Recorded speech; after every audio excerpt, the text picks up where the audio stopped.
Hello दोस्तों, राम राधे राधे। कैसे हैं? आशा करता हूँ आप लोग अच्छे होंगे। दोस्तों एक कचरा गीत है, आप लोगों को अच्छी लगेगी। दोस्तों कमेंट करके जरूर बताना कैसे लगी। धन्यवाद।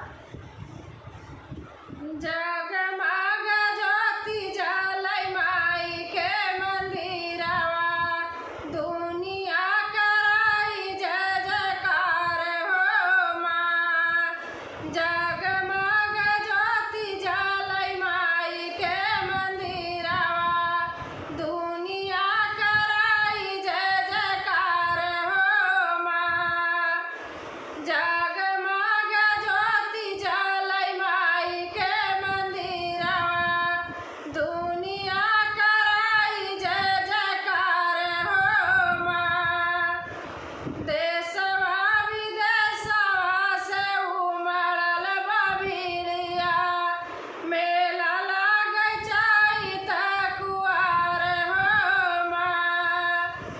देशवा विदेशवा से उमड़ल बभिड़िया, मेला लागै चैत कुआर हो माँ।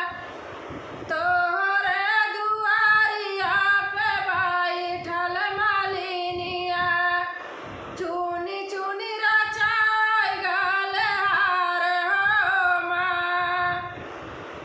तोहरे दुआरिया पे बैठल मालिनिया, चुनी चुनी रचाई गलहार हो माँ।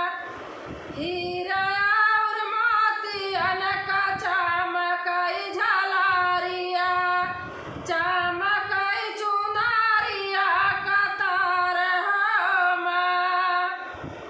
हीरा और मोतियन का चमकै झलरिया, चमकै चुनरिया कतार हो माँ।